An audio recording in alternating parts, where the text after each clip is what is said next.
Good morning and welcome back to civil वाला। हमारे MCQ series चल रही थी एंड आज हम 500 एमसीक्यूज़ अपने ख़त्म कर देंगे। ठीक है, PDF will be provided Telegram channel पे। ठीक है, चलिए तो टाइम वेस्ट नहीं करते हुए शुरू करते हैं अपने फर्स्ट क्वेश्चन से। तो पहला क्वेश्चन कह रहा है कि महाराष्ट्र में जो स्वॉर्म्स मिलते हैं, बेसिकली मिस्टिकिया जो स्वॉर्म्स मिले गए हैं, इनका महत्व क्या है महाराष्ट्र में जो पाए जाते हैं। सो बेसिकली ये बायोडाइवर्सिटी को प्रोटेक्ट करते हैं, जैव विविधता की रक्षा करता है। ओके, तो ये आप याद रखेंगे। स्वैम्स डाइवर्सिटी से रिलेटेड हैं, जैव विविधता। ओके, चलिए अगला क्वेश्चन कह रहा है कि स्टार्ट हेल्थ द्वारा शुरू की गई पहली ब्रेल बीमा नीतियों का उद्देश्य क्या है। ब्रेले स्क्रिप्ट को तो आप जानते ही हैं, है ना, फॉर ब्लाइंड पीपल जो शुरू की जाती, मतलब ब्लाइंड पीपल्स के लिए जो ब्रेले स्क्रिप्ट होती है इस तरीके से होती है ना, जो भी लिखना होता है। तो इसका उद्देश्य क्या है? इसका उद्देश्य ये है कि आप एक्सेसिबिलिटी को प्रमोट करें, मतलब पहुंच को प्रोत्साहित करना, सबको एक्सेस हो, एवरीवन इज एक्सेसिबल। ठीक है, तो इसका जो ये शुरू किसने की है, तो ये स्टार्ट हेल्थ ने इंट्रोड्यूस किया है और ये पहली ब्रेले इंश्योरेंस पॉलिसी है। तो आप इसको ध्यान रखिएगा, पहली ब्रेले इंश्योरेंस पॉलिसी। ओके, चलिए अगले क्वेश्चन पे आते हैं। अगला क्वेश्चन कह रहा है कि 2024 के ग्लोबल इनोवेशन इंडेक्स में किस देश ने शीर्ष स्थान प्राप्त किया है। टॉप कंट्री कौन सा है ग्लोबल इनोवेशन इंडेक्स में? तो इसका आंसर है स्विट्ज़रलैंड। बट इस इंडेक्स में इंडिया का रैंक क्या है ये बताना। ओके, और टॉप 3 देख लेना और बॉटम का भी देख लेना। ऑलराइट, चलिए अगला क्वेश्चन कह रहा है कि 2024 वर्ल्ड टैलेंट रैंकिंग में भारत का स्थान क्या है। टैलेंट रैंकिंग, तो इसमें 58 नंबर पे इंडिया स्टैंड करता है। और ये जो वर्ल्ड टैलेंट रैंकिंग है ये कौन रिलीज़ करता है, ये आप मुझे बताइए। ठीक है, तो 2 क्वेश्चन, इंडिया की ग्लोबल इनोवेशन इंडेक्स में क्या रैंक है और ग्लोबल टैलेंट रैंकिंग में कौन रिलीज़ करता है इस रैंकिंग को। ऑलराइट, देखिएगा इसको, लिखा नो नहीं है, मत देखो अभी, यहाँ मत देखो, देख के बताओ। चलो अगला क्वेश्चन है कि 42nd UNESCO world heritage committee का जो सेशन है वो किस मॉन्यूमेंट से इंस्पायर्ड था, है ना, किस स्मारक से प्रेरित किया गया था। आपको पता है हमने वर्ल्ड हेरिटेज कमेटी के ऊपर बहुत सारे क्वेश्चंस देखे थे। अब आप लोगों को ये पता होना चाहिए, कुछ क्वेश्चंस ऑफ कोर्स छोड़े गए हैं ताकि आप उसके बारे में रिसर्च भी करें, बट उनको ऐसा नहीं कि छोड़ दिया गया है, आगे के सेशन में कवर करा दिया जाएगा और पीडीएफ मिल ही जाएगी। पर मैं ये अभी कह रही हूँ कि जो ये है यूनेस्को वर्ल्ड हेरिटेज कमेटी का सेशन, इसके लिए हमने कितने सारे क्वेश्चन सॉल्व किए हैं, कहाँ पे हुआ था, किसको डिक्लेयर किया है, कौन सी साइट थी जिसको छोड़ दिया है, वो यूपी में थी, सोनभद्र में थी, सोनभद्र ही था, है ना। तो आई थिंक आपको ये सब याद होंगे। मैं इससे रिलेटेड वापस नई क्वेश्चन पूछ रही हूँ बिकॉज मैंने क्वेश्चंस पूछे थे एंड बहुत लोगों ने उसका आंसर भी किया था। So keep doing it, very good. तो भी इसका आंसर क्या है, ये हम्पी समूह के स्मारक थे, Hampi group of monuments.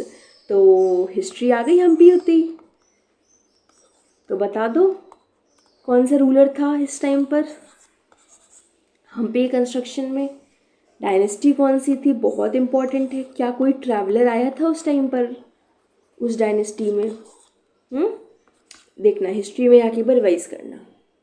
Okay, अगला क्वेश्चन कह रहा है कि परियोजना परी जो है वो किस मंत्रालय के तहत एक पहल है। परियोजना परी, ओके, तो ये सबको पता है कि ये मिनिस्ट्री ऑफ कल्चर, संस्कृति मंत्रालय के अंतर्गत ये प्रोग्राम चलाया जा रहा है। ओके, ऑफ कोर्स अगर आपको ये जो परियोजना दी गई है और ये जो कल्चर मिनिस्ट्री ऑफ कल्चर इसको चला रहा है, तो ऑब्वियस ही चीज़ है कि विरासत से प्रेरित होगा कि आपकी जो हेरिटेज है उसको आप प्रमोट करें, प्रोटेक्ट करें, कंजर्व करें, अवेयर करें and more of the people इसके बारे में जाने। तो इसका आंसर क्या है? संस्कृति मंत्रालय। चलिए अगला क्वेश्चन कह रहा है कि एनर्जी ट्रांजिशन इंडेक्स में इंडिया का क्या रैंक है? एनर्जी ट्रांजिशन इंडेक्स में भारत का स्थान क्या रहा? तो भारत का स्थान था 63rd। टोटल कितने कंट्रीज थे? 120 कंट्रीज थे। कौन फर्स्ट पोजीशन पे है? स्वीडन। ठीक है, स्वीडन पहले स्थान पर है। और इंडेक्स को रिलीज कौन करता है? तो इंडेक्स को रिलीज करता है वर्ल्ड इकोनॉमिक फोरम। तीनों चीज़ें याद रखेंगे। वर्ल्ड इकोनॉमिक फोरम हो गया, स्वीडन का स्थान सबसे पहला है और इंडिया का हमारा 63rd। अच्छा, मैं इस बार बोल नहीं रही हूँ, बट 2023 का रैंकिंग भी देखना है हमें, है ना? देख लीजिएगा। इतनी बार बोल दिया, क्या सेम चीज़ रिपीट करना। चलिए, तो अगला क्वेश्चन SDGs के ऊपर है। Again important. अब बताइए कि SDG इंडिया इंडेक्स की बात नहीं हो रही है यहाँ पर। आपको पता है SDG इंडिया इंडेक्स के बारे में पढ़ चुके हैं ऑलरेडी, है ना? पढ़ चुके हैं ना? कौन रिलीज़ करता है? इजी क्वेश्चन है, नीति आयोग। आप क्यों बताएंगे इजी क्वेश्चन? ये तो है, ठीक है। चलो, तो 2024 SDG इंडेक्स में किस देश को पहला स्थान मिला है? तो बताइए। इसका आंसर है फिनलैंड। फिनलैंड को सबसे पहला स्थान मिला है। अगेन जो आपकी इंडेक्स हैं, इसमें पहला स्थान किसको मिला? इंडिया को। कौन सा मिला? बॉटम पे कौन है? देखिएगा। इनफैक्ट ये इंडेक्स और ये इस तरीके से चार्ट बना के करिएगा, तभी याद रहेगा। और ये कुछ भी अलग से नहीं उठाया गया है। These are your own magazines जिनको आप पढ़ रहे होंगे। तो यहाँ पे आके रिवीजन करिए। एक स्पून फीड मत सोचिए, ठीक है? इट्स जस्ट फॉर रिवीजन करें आकर। चलिए, ओके। तो अगला क्वेश्चन कह रहा है ग्लोबल जेंडर गैप रिपोर्ट के बारे में कौन सी ऑर्गेनाइजेशंस को रिलीज करती है? बहुत आसानी से, वर्ल्ड इकोनॉमिक फोरम, विश्व आर्थिक मंच। चलिए, आसान क्वेश्चन, आगे नहीं बढ़ना। अगला क्वेश्चन कह रहा है कि एनवायरमेंटल परफॉर्मेंस इंडेक्स में पर्यावरण प्रदर्शन सूचकांक में भारत का स्थान क्या है? तो भारत का स्थान है 176। कहाँ गया? ये रहा, A 176। यहाँ पे लिखा ही है कि भारत ने 2022 में 180th पोजीशन पे था, 180 से सुधार करके 2024 में 176 स्थान प्राप्त किया है। तो पूछ सकता है ना कि इम्प्रूव हुआ है कि और बेकार हो गया है? तो आएगा तो आप क्या कहेंगे? इम्प्रूव हुआ है। इसलिए दूसरी रैंकिंग पता होना भी ज़रूरी है, ठीक है? तो ये हर जगह का आप इसको ध्यान रखिएगा। चलिए, अगला क्वेश्चन है कि 2023 ग्लोबल हंगर इंडेक्स में भारत का स्थान क्या है? एक ही साथ सारे इंडेक्सेस हो गए, कोई बात नहीं। 111 मैनिफेस्टेशन। ओके, 11 नवंबर 11 बजे। तो 111, इससे याद रखो। ग्लोबल हंगर इंडेक्स में खाना नहीं मिला, 111। बिना खाना खाए आंदोलन हो रहा है, 111, ठीक है? कुछ ऐसे याद रहेगा ना, कोई अदरवाइज मत लेना, याद रखने की वजह से, ठीक है? 111। चलिए, 111वें स्थान पर है, जो गंभीर भूख मुद्दों को दर्शाता है। बेसिकली इंडिया में क्या है? बहुत हंगर है। डिस्पाइट कि गवर्नमेंट के कितने प्रोग्राम्स चल रहे हैं, हम फूड डिस्ट्रीब्यूशन करते हैं, है ना? प्रॉपर हमारा एक पूरा इंफ्रास्ट्रक्चर है जिस तरीके से फूड डिस्ट्रीब्यूटर है, फिर भी ये हालात हैं। इससे क्या समझ में आता है? बहुत कुछ समझ में आता है, जो कि आपको मेंस में लिखने को मिलेगा। तो उसके लिए मेंस करेंगे। फिलहाल क्या? 111। Okay, the Yandabo declaration is related to.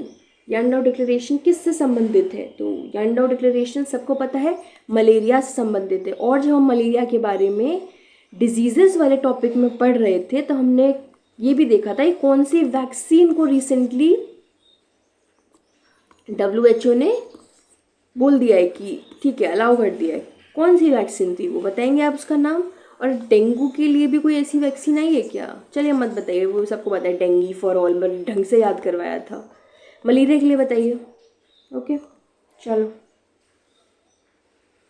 Okay, अगला क्वेश्चन है 2024 आर्थिक स्वतंत्रता सूचकांक के अनुसार दुनिया के सबसे स्वतंत्र अर्थव्यवस्था कौन सा देश है?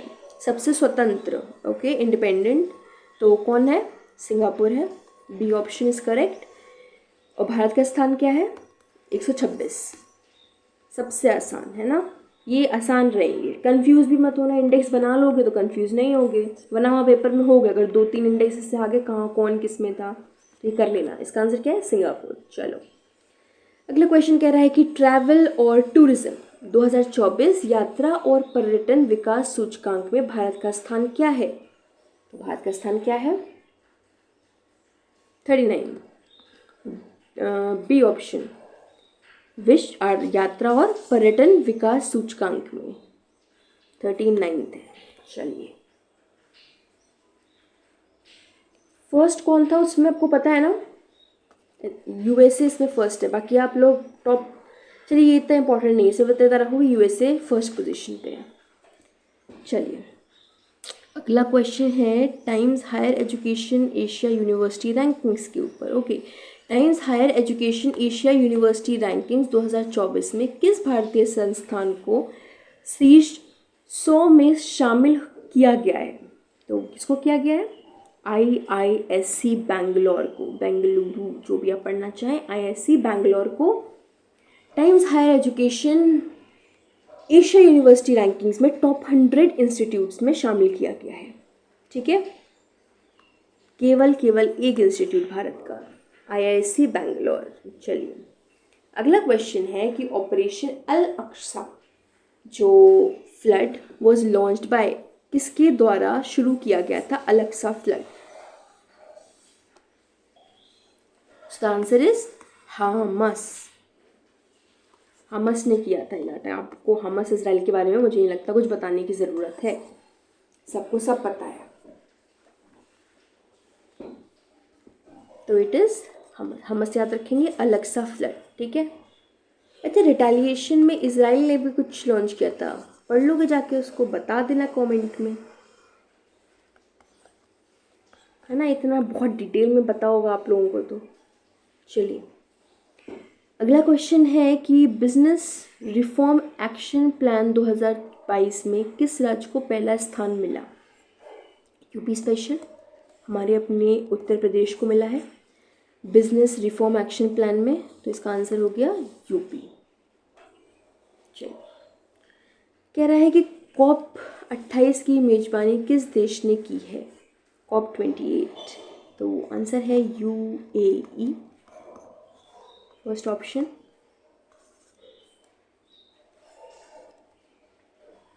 लेकिन आपको ये भी देखना है कि आने वाला COP किस देश में होने वाला है और पुराना COP किधर हुआ था, ये आप मुझे कमेंट में बताइए देखकर। ठीक है, पता हो तो बहुत अच्छी बात है, डायरेक्टली बता दो, बिना देखे बताओ। ओके, चलिए,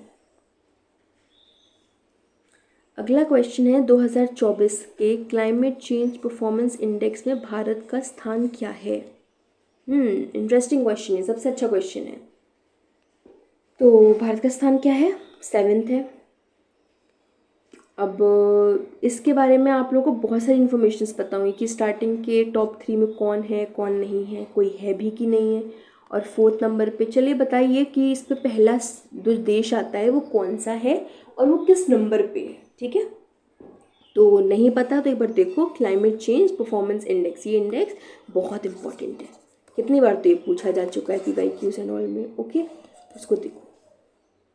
चलिए, अगला क्वेश्चन है किस ग्रह के पास अब सबसे अधिक उपग्रह हैं? ओहो, ज्योग्राफी पूर्वालोकन चैप्टर नंबर 1 वर्ल्ड ज्योग्राफी, किसके पास है? प्लैनेट है सैटर्न, शनि के पास सबसे ज़्यादा है, जिसने जुपिटर को क्रॉस कर दिया है। आंसर कितने हो गए? इसके पास 146 उपग्रह हैं। तो ठीक है, सबसे ज़्यादा उपग्रह इसके पास है। बृहस्पति से अधिक हैं, तो बताओ सबसे बड़ा उपग्रह कौन सा है? हमारी जो यूनिवर्स है, जो हमारी गैलेक्सी है, इसमें सबसे बड़ा उपग्रह कौन सा है और वो किस ग्रह का है। ठीक है, रिवीजन हो जाएगा पहले चैप्टर का। तो बताओ ये कितने सारे क्वेश्चंस हो जाते हैं ना। कोई बात नहीं, बता दो, अच्छा लगेगा आपको भी। अगर कोई क्वेश्चन सामने ऐसे आएगा ना पेपर के सामने, तो वो जो फीलिंग होगी ना बहुत अच्छी होगी। तो बता दो। चलिए अगला क्वेश्चन है, भारत का पहला यूपीआई एटीएम कहाँ स्थापित किया गया है। यूपीआई एटीएम कहाँ स्थापित किया, तो ये मुंबई में स्थापित किया गया है। अच्छा, एक ग्रेन एटीएम भी था, पढ़ा था ना हमने ग्रेन एटीएम के बारे में, वो कहाँ पे हुआ था। चलो ये बता दूँ मैं, भुवनेश्वर में हुआ था, उड़ीसा में। याद होगा सबको। तो ये पहला यूपीआई एटीएम कहाँ पर हुआ है, मुंबई में हुआ है। मुंबई इधर, उड़ीसा इधर, east west. Okay, east west. चलिए, किया किसने, हिटाची का एटीएम। हिटाची ने भारत में पहला यूपीआई एटीएम स्थापित किया मुंबई में। ओके, चलिए अगला क्वेश्चन है कि आदित्य L1 मिशन किसने लॉन्च किया है। सबको पता है इसरो ने लॉन्च किया है। कैसा क्वेश्चन है ये। चलिए, इसरो ने लॉन्च किया है। आसान क्वेश्चन। कहाँ के लिए किया है, सन के लिए किया है। सन को स्टडी करने के लिए किया है। अब आपको सन की सब लेयर्स तो पता होंगी, है ना, फोटोस्फीयर वगैरह वगैरह, कोरोना ये जो होता है, क्रोमोस्फीयर, ये सब चीज़ें होंगी ना। तो चलो नहीं, अभी के लिए बहुत क्वेश्चंस हो गए, अभी काफ़ी है। तो किसने किया है, इसरो ने किया है सन को स्टडी करने के लिए। चलिए अगला क्वेश्चन है, स्पाइस्ड योजना किससे संबंधित है। स्पाइस्ड योजना, स्पाइस्ड योजना है तो ऑफकोर्स स्पाइसेस से संबंधित होगी, मसालों से संबंधित है। केरला, केरला। ओके, आप समझ गए, केरला में क्या है, सबसे ज़्यादा स्पाइसेस होते हैं, स्पाइस कैपिटल। तो स्पाइस योजना मसालों से संबंधित है। क्यों है, ऑफकोर्स कि स्पाइसेस का प्रोडक्शन तो होता ही है, प्रोडक्शन और हो, और हम एक्सपोर्ट भी कर सकें, निर्यात भी कर सकें। ठीक है, इसलिए ये योजना लेकर आए हैं हम। ओके, चलिए अगला क्वेश्चन है कि भारत का क्या टारगेट है, मानव युक्त चंद्र मिशन का लक्ष्य वर्ष क्या है, कब तक भेजेंगे। मैंने आपसे क्वेश्चन पूछा था कि मुझे बताइए गगनयान कब तक है। जो जवाब दे रहे हैं बहुत बढ़िया, देते रहिए। तो इसका क्या आंसर है, 2040। ऐसा नहीं है कि हमसे क्वेश्चन पूछेगा वो छूट जाएगा, आंसर उसका प्रोवाइड कर दिया जाएगा। आप सारी सीरीज़ देख रहे होंगे तो स्टार्टिंग सेशन से लेके अब तक जितने भी सेशंस हुए हैं, जितने भी क्वेश्चंस बीच में पूछे गए हैं, वो पहले आपसे क्वेश्चन अगर किसी चीज़ का पूछा गया है तो वो नेक्स्ट टू नेक्स्ट लेक्चर में उसका आंसर कवर कराया जाएगा। इट्स नॉट जस्ट दैट कि आप बताते रहिए। बताना आपको इसलिए इम्पॉर्टेंट है, आप खुद जाकर देखेंगे, फिर से उसको रिवाइज करेंगे। अगर आपके दिमाग में नहीं आ रहा है तो आपका प्रॉपर रिविजन हो जाएगा। बट एनीवेज, जितने भी लोग आंसर करते हैं वेरी गुड, और जो नहीं कर रहे हैं प्लीज़ करिए, सिर्फ सेशन देखने से कुछ नहीं होगा। ओके, तो आंसर क्या है इसका, 2040। चलिए अगला क्वेश्चन कह रहा है कि WHO ने एमपॉक्स से निपटने के लिए किस वैक्सीन को मंजूरी दी है। एमपॉक्स, इसका आंसर है MVABN। ये WHO अप्रूव्ड है और एमपॉक्स की वैक्सीन है। ठीक है, चलिए अगला क्वेश्चन है कि चौथी ग्लोबल रिन्यूएबल एनर्जी मीट की मेजबानी किस शहर ने की है। पहला तो बोल रहा है कि ग्लोबल रिन्यूएबल एनर्जी मीट था, 4th नंबर की थी, मेज़बानी किसने की, तो गांधीनगर गुजरात में। ओके, और ऑफकोर्स अगर आपको पता है कि रिन्यूएबल की मीट है तो किसके ऊपर होगा, नवीकरणीय ऊर्जा में निवेश और नवाचार, इसी पर ध्यान केंद्रित होगा कि आपका इन्वेस्टमेंट कितना है और इनोवेशन कैसा है, किस तरीके से आप लेकर आएंगे, किस तरीके से आप रिन्यूएबल एनर्जी को जो हमारे टारगेट्स हैं बढ़ा पाएंगे। ऑफकोर्स जैसे चाइना ने 2070, वो इंडिया का हमारा 2070 का टारगेट है कि वील गो कार्बन न्यूट्रल, पता होगा आपको टारगेट है ना 20, मैंने पूछ लेना चाहिए था, कोई नहीं, 2070 में कार्बन न्यूट्रल का टारगेट है।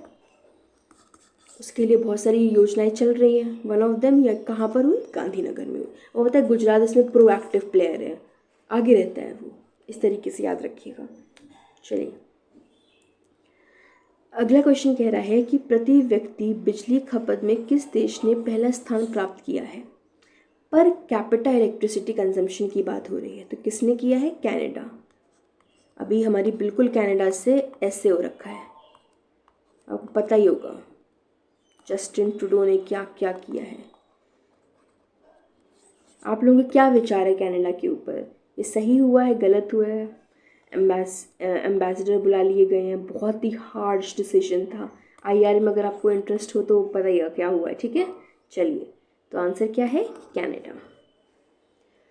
ओके, तो अगला क्वेश्चन है कि ग्लोबल यूनिकॉर्न इंडेक्स 2024 में कौन सा देश शीर्ष पर है? कौन है अभी यूनिकॉर्न? सबसे ज़्यादा यूनिकॉर्न्स कहाँ हैं? तो सबसे अधिक यूनिकॉर्न यूएसए में है।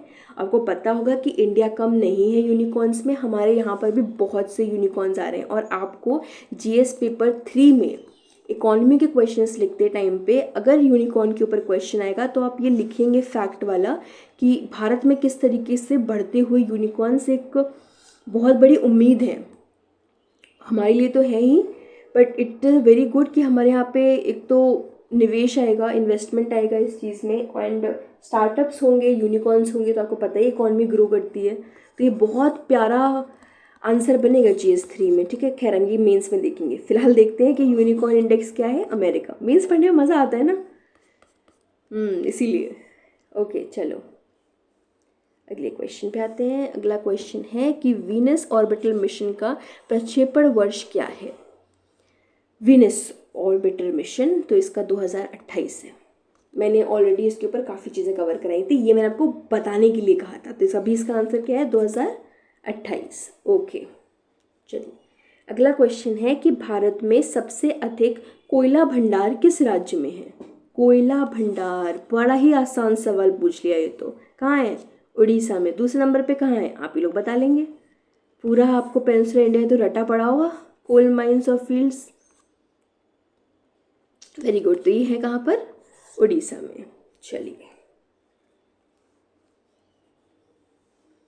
अगला क्वेश्चन कह रहा है कि 2023-24 मानव विकास रिपोर्ट किस संगठन द्वारा जारी की गई है? तो किसने किया है? UNDP, United Nations Development Programme ने इस संगठन द्वारा मानव विकास रिपोर्ट रिलीज की जाती है, जिसमें भारत का स्थान क्या है बता दीजिए। मत बताइए, लिखा हुआ है 134th।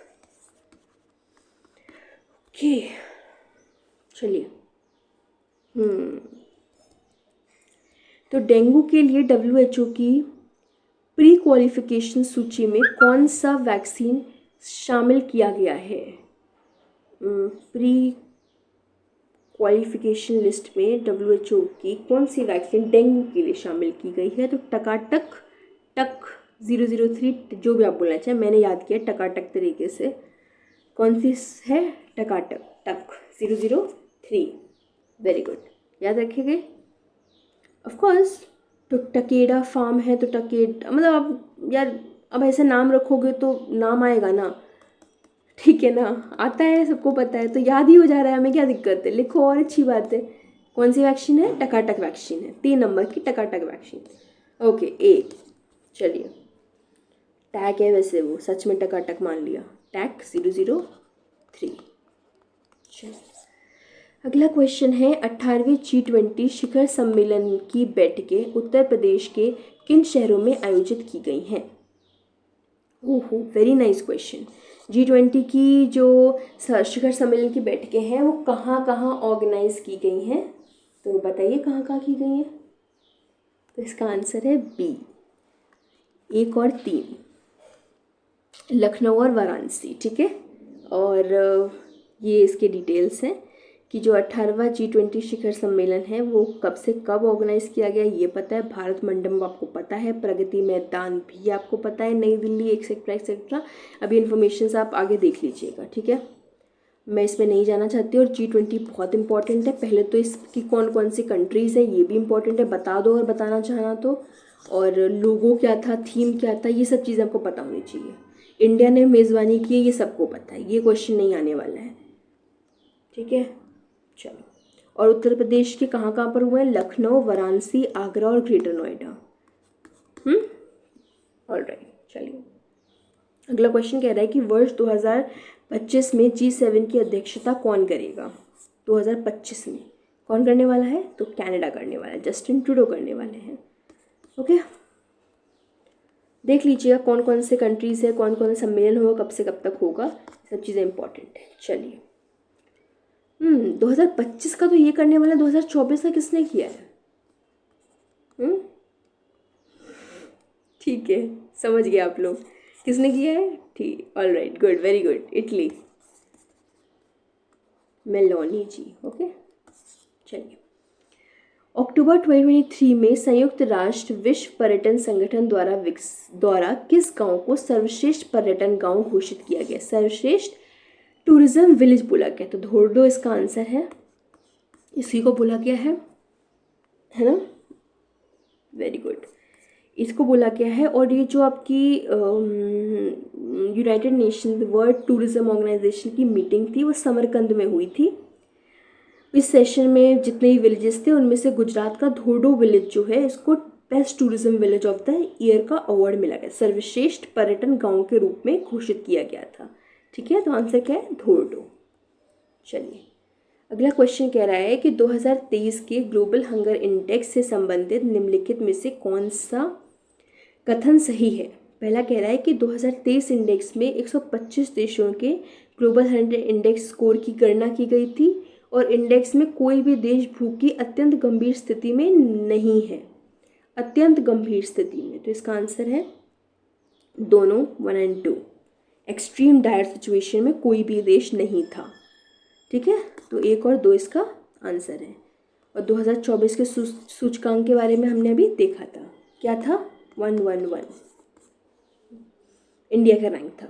चलिए अगले क्वेश्चन पे आते हैं। अगला क्वेश्चन कह रहा है कि हाल ही में निम्नलिखित में से किसे विश्व का 8वां अजूबा अनौपचारिक रूप से इसको मतलब अनऑफिशियली इसको खिताब दिया गया है विश्व के 8वें अजूबे का? तो इसका आंसर क्या है?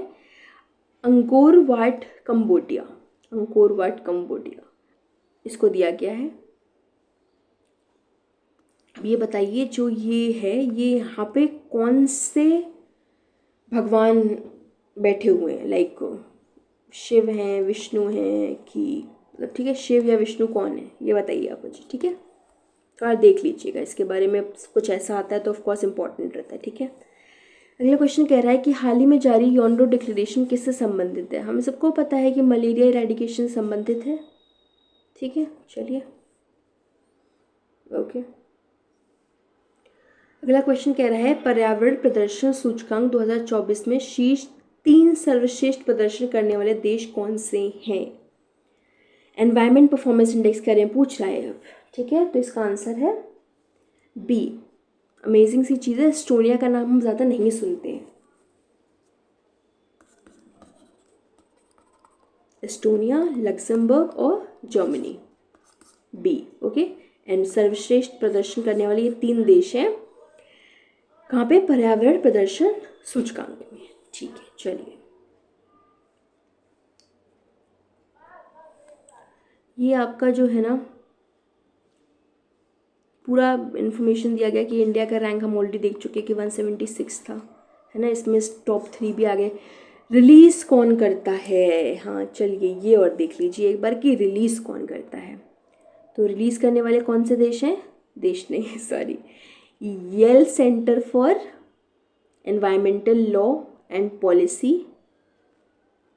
Colombia University Center for International Earth Information Network, ये संयुक्त रूप से इसको रिलीज़ करते हैं। ठीक है, तो ये याद ध्यान रखेंगे। चलिए अगला क्वेश्चन कह रहा है कि हाल ही में पाकिस्तान सहित 5 देशों को संयुक्त राष्ट्र सुरक्षा परिषद UNSC की अस्थायी सदस्यता के लिए चुना गया है। इससे पहले पाकिस्तान कितनी बार संयुक्त राष्ट्र सुरक्षा परिषद का अस्थायी सदस्य रह चुका है? तो 5 स्थायी सदस्यों के बारे में तो आपको पता है। हाल ही में कौन से ऐसे 5 देश हैं जिनको अस्थायी रूप से संयुक्त राष्ट्र सुरक्षा परिषद में इनको स्थान मिला है? तो 5 देशों का नाम आप सबको पता होगा, बता दीजिएगा। ये क्वेश्चन पूछ रहा है कि पाकिस्तान कितनी बार पहले रह चुका है? तो पाकिस्तान 7 बार पहले भी राष्ट्र सुरक्षा परिषद को अस्थायी सदस्य रह चुका है। भारत कितनी बार रह चुका है ये बताएंगे आप? बता दीजिए। ठीक है, कौन कौन से देश हैं यहाँ पे लिख ही दिया है, कोई बात नहीं, बट देख लेना एक बार। चलो देख लो, Denmark, Greece, Pakistan, Panama and Somalia, ये है, ठीक है, तो ये ध्यान रखना। चलो अगला क्वेश्चन कह रहा है कि विश्व धरोहर समिति के ऑफ कोर्स 46 शस्त्र से संबंधित कौन सा कथन सही नहीं है। तो सारे कथन देखते हैं। पहला कह रहा है कि इस वर्ष विश्व धरोहर समिति का आयोजन पहली बार भारत में किया गया है। ये तो बिल्कुल सही है ना, हमें पता है कि पहली बार गया, कितना बोलबाला है इसका। चलिए दूसरा कह रहा है कि इसका विषय था विकास के साथ साथ विरासत, सबको पता है, पढ़ा दिया है हमने ऑलरेडी, पहले किया है। दूसरा कह रहा है कि मोइदम्स ऑफ असम को भारत की 43rd विश्व धरोहर स्थल के रूप में इसको नामित किया गया है, शामिल किया गया है, तो ये भी बिल्कुल सही है सोनभद्र को छोड़कर।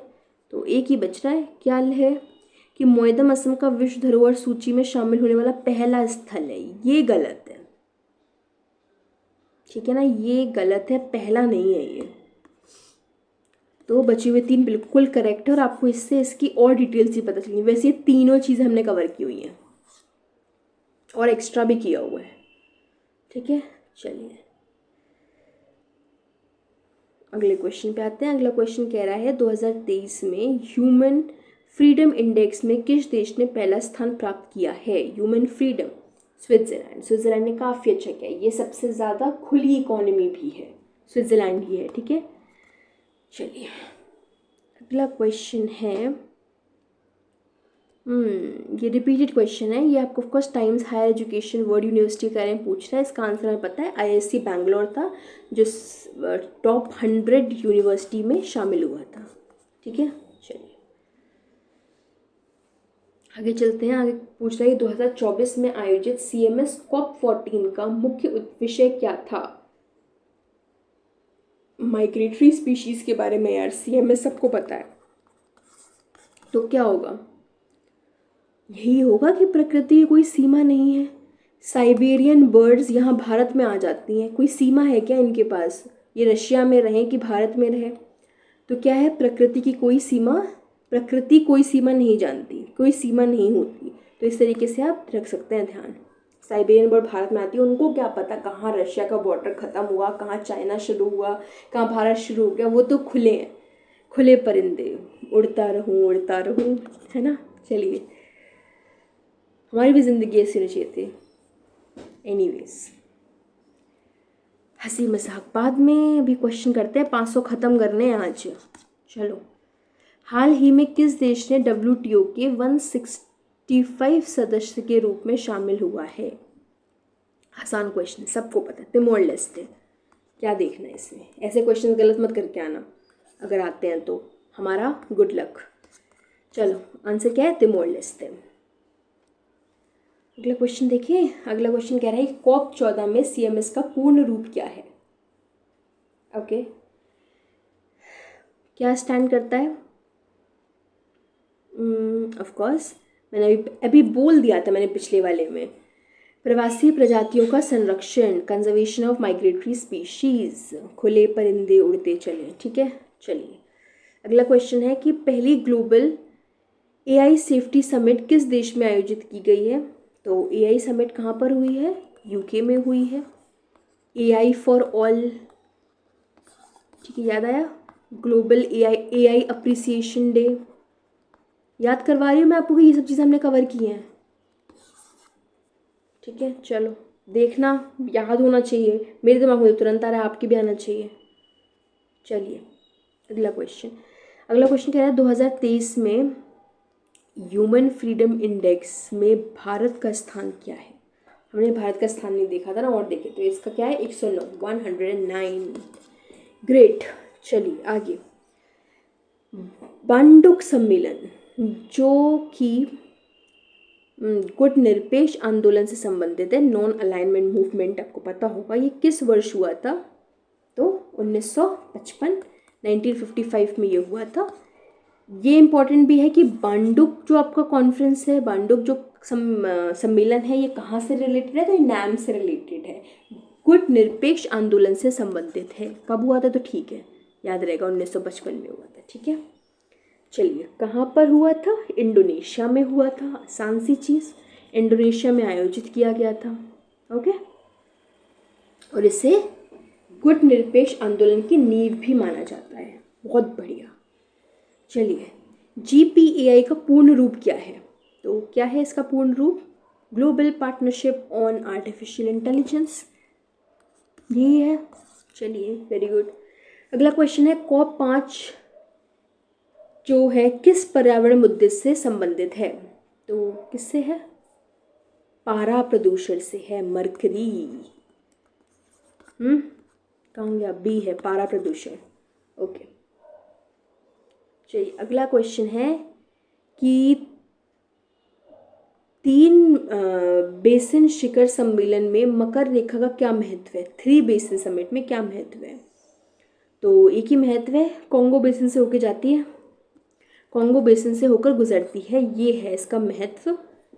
ट्रॉपिक ऑफ कैप्रिकॉर्न, ठीक है, मकर रेखा। चलिए, अगला क्वेश्चन कह रहा है कि COP28 में ग्लोबल स्टार्टअप किस वैश्विक प्रतिबद्धता से संबंधित है? तो आपको पता है, ग्लोबल स्टॉक टेक के बारे में बात हो रही है। ये हमने कब देखा था कि हम अब स्टॉक्स लिया करेंगे, ये हमारा क्लाइमेट किस तरीके से परफॉर्म कर रहा है। तो वैश्विक तापमान को 1.5 डिग्री सेंटीग्रेड तक मतलब इसके आगे नहीं बढ़ना है, सीमित करना इसका उद्देश्य है। ग्लोबल स्टॉक टेक सबको पता था जब ग्लोबल स्टॉक टेक हुआ था, है ना। चलिए, अगला क्वेश्चन कह रहा है कि State of the World's Migratory Species report किस संगठन द्वारा जारी की जाती है? तो ये CMS। अब माइग्रेटरी आगे आप सबको पता है CMS है, ठीक है, तो याद रखेंगे CMS। चलिए, अगले क्वेश्चन पे आते हैं। अगला क्वेश्चन कह रहा है कि भारत ने GPAI शिखर सम्मेलन की मेजबानी किस वर्ष की थी? अभी किसके पास है? UK के पास है। तो पूछ सकता है ना कि इंडिया की कब थी? 2023 में थी। D 2023। चलिए, यही बहुत ही इंपॉर्टेंट थीम है वैसे। ओके, 2023 में COP28 की मेज़बानी किस शहर ने की थी? बताओ बताओ, अंतर्राष्ट्रीय परिदृश्य में ये सब चीज़ें थी, किसने की थी? दुबई ने की थी। बहुत बढ़िया, वेरी गुड, बहुत अच्छे पढ़ाई कर रहे हैं आप लोग। Dubai, okay. चलिए, अगला क्वेश्चन है कि 5 जुलाई 2024 को यूनाइटेड किंगडम का प्रधानमंत्री किसे नियुक्त किया गया है? जी सुना, किसने बोला? नहीं ना, इसका आंसर क्या है? कियर स्टारमर। कियर स्टारमर। देखिए, नॉट टू ऑफेंसली मत लीजिएगा, बट यूनाइटेड किंगडम का प्रेसिडेंट बन के वो मर गए, तो नाम क्या था? कियर स्टारमर। मतलब मर गए इन द सेंस काम का बोझ एक्सेट्रा एक्सेट्रा। कियर स्टारमर। स्टार तो बने पर मर गए, स्टार बने पर मर गए, यूनाइटेड किंगडम। याद रहेगा, इतनी नियुक्तियाँ याद करनी है यार, एक तो ऐसे ही याद कर लो। ओके, तो कियर स्टारमर, वेरी गुड। चलिए, अगले क्वेश्चन पे आते हैं। जून 2024 में किस देश ने अपनी पहली महिला प्रधानमंत्री का चुनाव किया? कॉन्गो। कौन है वो? नाम बताइए, पढ़ाया है वैसे, हाँ, कॉन्गो की है, ठीक है। चलिए, अगला क्वेश्चन कह रहा है कि जुलाई 2024 में इंडोनेशिया का राष्ट्रपति कौन बना है? कौन बना है? Prabowo Subianto, okay. इंडोनेशिया के ये बने हैं, कैसे याद रखेंगे आप? देखिए, प्रबोवो सुबियांतो इंडोनेशिया डिश के नाम से याद कर लो। चलो छोड़ो, इसका कुछ समझ नहीं आ रहा है, कुछ चीज़ें ऐसी याद कर लो। Prabowo Subianto. चलिए, अगला क्वेश्चन कह रहा है कि नवंबर 2023 तक न्यूजीलैंड के नए प्रधानमंत्री कौन हैं?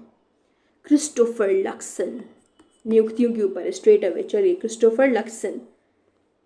2024 में प्रशांत क्षेत्र को प्रभावित करने वाला सुपर टाइफून का नाम क्या था? पैसिफिक रीजन को जो किया, इसका नाम क्या था? याली ले। किसमें है ये गाना? किसी में है ना, तो उसे याद रखो, याली। याली चेन्नई एक्सप्रेस, याली रे याली आए चेन्नई एक्सप्रेस, कुछ ऐसे है, याली। पैसिफिक रीजन में याली टाइफून। चलिए, ओके। तो 22 सितंबर 2024 को भारत को किस चक्रवात ने प्रभावित किया? तो इसका आंसर क्या है? शीतल।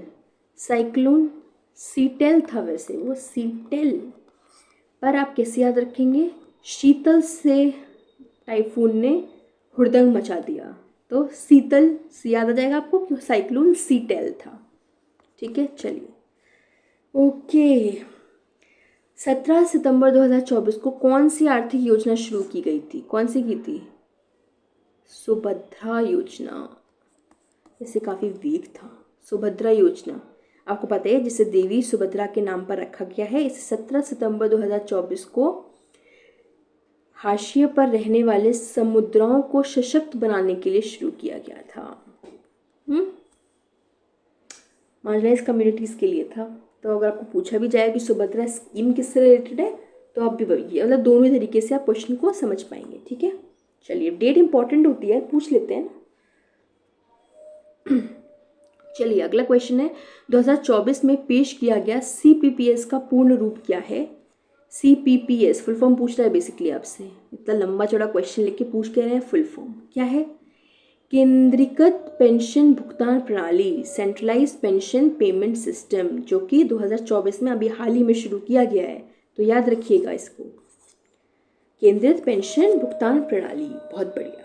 चलो अगला क्वेश्चन, फटाफट 10 क्वेश्चन खत्म कर लो, थोड़ी देर और जो 5 मिनट में खत्म हो जाएगा अभी। 2024 में किस टाइफून ने फिलीपींस के तट पर दस्तक दी? याली रे याली याली। चलिए ये पैसिफिक क्वेश्चन ही है। ठीक है, बोरिंग तो आपको सेशन नहीं लगता होगा। ठीक है, तो चलो फटाफट थोड़ी देर और बेयर करो। अगला क्वेश्चन है, 2023 में होंडुरास के राष्ट्रपति के रूप में किसे चुना गया है? George calyx. जॉर्ज कैलिक्स को होंडुरास के एज अ प्रेसिडेंट चूज किया गया है। मत याद रखना, क्वेश्चंस तो बहुत बनेंगे for being at the safer side, but ठीक है। आ गया, अभी कह रहे थे सुभद्रा योजना का मुख्य उद्देश्य क्या है? भाई मार्जिनलाइज्ड कम्युनिटीज़ को एम्पावर करना, सशक्तिकरण करना उनका। हाशिए पर रहने वाले समुदायों, बेसिकली कम्युनिटीज़ है यार, समुदायों का सशक्तिकरण। ठीक है, चलो ये क्या सुभद्रा स्कीम का उद्देश्य है। 2023 में एक्ट न्यूजीलैंड पार्टी के तहत किस देश के प्रधानमंत्री चुने गए हैं? तो न्यूजीलैंड के। Act new New Zealand party, New Zealand के बेसिकली किन को चुना गया है तो ये देखना है। तो किसको मिला? न्यूजीलैंड को मिला है, वो न्यूजीलैंड के नियुक्त किए गए हैं। देख ही लिया हमने, क्रिस्टोफर लक्सन थे वो, है ना। चलो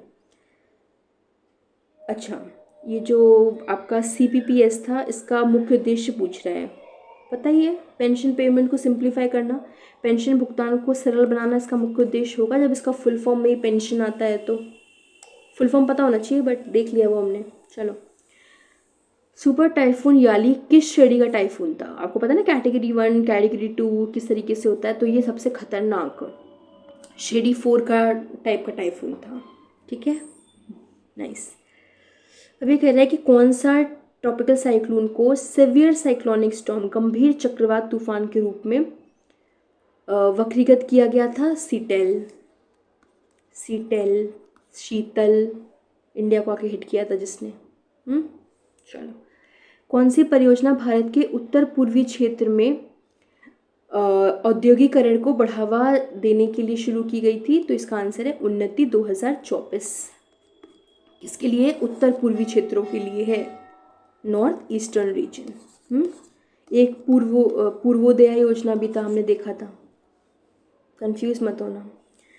अब ये पूछ रहा है कि 2024 तक भारतीय अंतरिक्ष क्षेत्र के लिए FDI सीमा क्या है? क्या है? 100%। आ जाइए, पूरी 100% छूटे आते रहिए। ओके, 2024 में वीट का क्या अर्थ है? वीट, ये वो वाला वीट नहीं, ये WEIT वाला वीट है। तो इसका है डिजिटल अर्थव्यवस्था में महिला निर्यातक, women exporters in digital economy. Okay, great. women, महिला, E exporters in digital, D economy, E wheat. Okay, women as wheat. Okay, जो समझ गया समझ गए।